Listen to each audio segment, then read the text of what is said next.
welcome back. As we said earlier, that we are going to have an interview with author Hisham Khashin, who will tell us more about his novel Graphite, which was nominated for the Arabic Booker's Prize. Good morning, sir. Good morning, Mr. Hisham. Mr. Hisham, can you tell us more about your novel Graphite, which is the latest novel that you have written, and I believe it's your fourth it's my fourth novel, and you have two short books as well. Short story collection, yes. So can you tell us more about Graphite, and why did you emphasize in your story the year 1928 in specific, and it ended, I believe, in the year 1951. That's right. So why did you choose this period of time? The novel was inspired by Shafi, who was leader of women movement, and the liberation of women. 1928 was a very important year, not because of the Muslim Brotherhood start, but because that was 4 years after the Ottoman Caliphate had fallen in Egypt, and Egypt has become an independent country.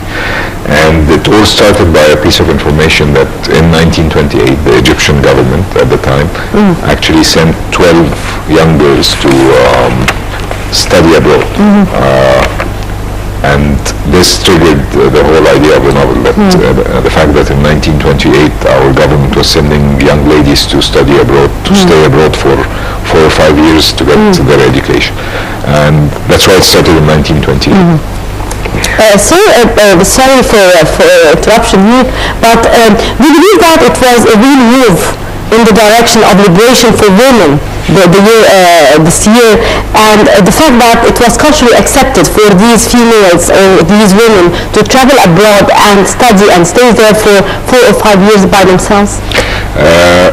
Yes, the whole period was a very active period. The feminist activism was very high.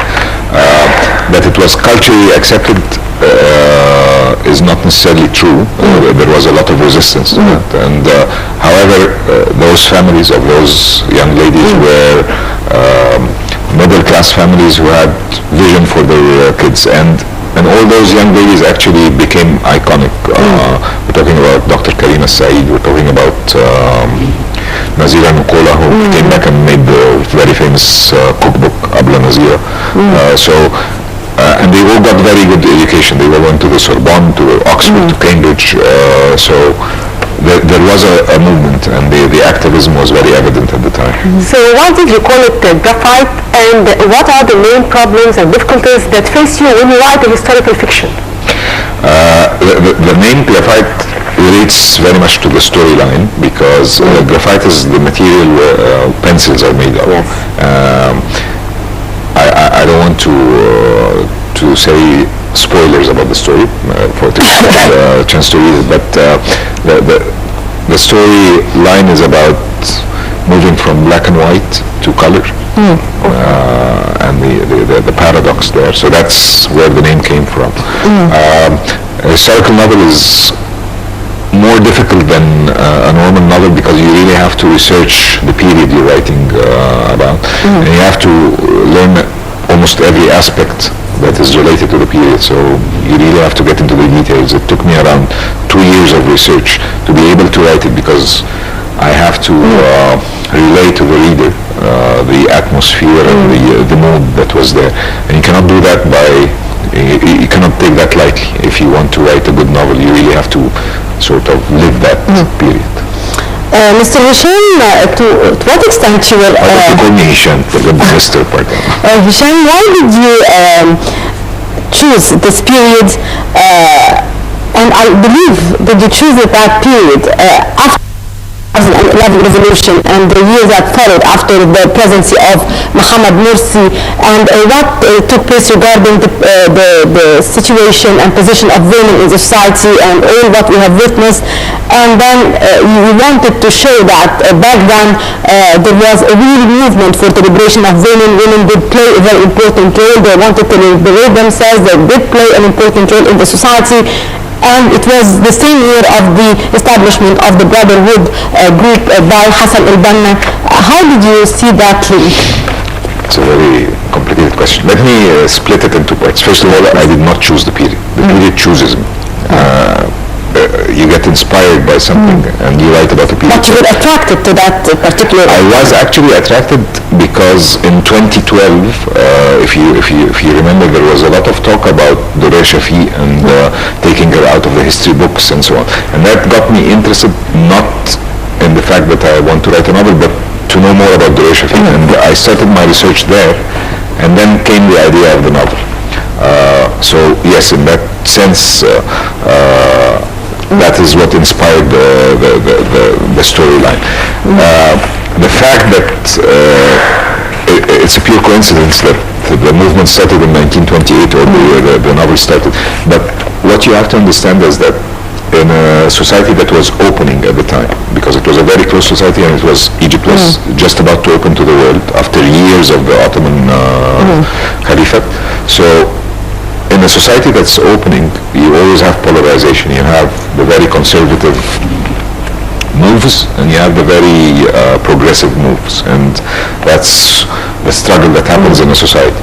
And the Muslim Brotherhood was a representation of the conservative moves of the society, and I would say the women's liberation and the general liberal movement in Egypt at the time, which actually resulted in the Wafd party and in the democratic motions that were happening at the time. That was the struggle of the society at the time. If you read about that area, that period of Egypt's history, that was a very active struggle between conservative forces and the more liberal forces.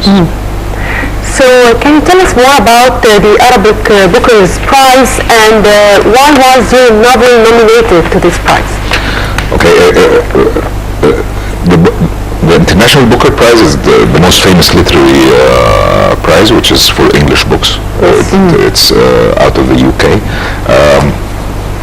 The Arab Fiction, or the International Arab Fiction Prize, this is the one actually collaborates with the Booker Prize in the UK, and how they structured the prize.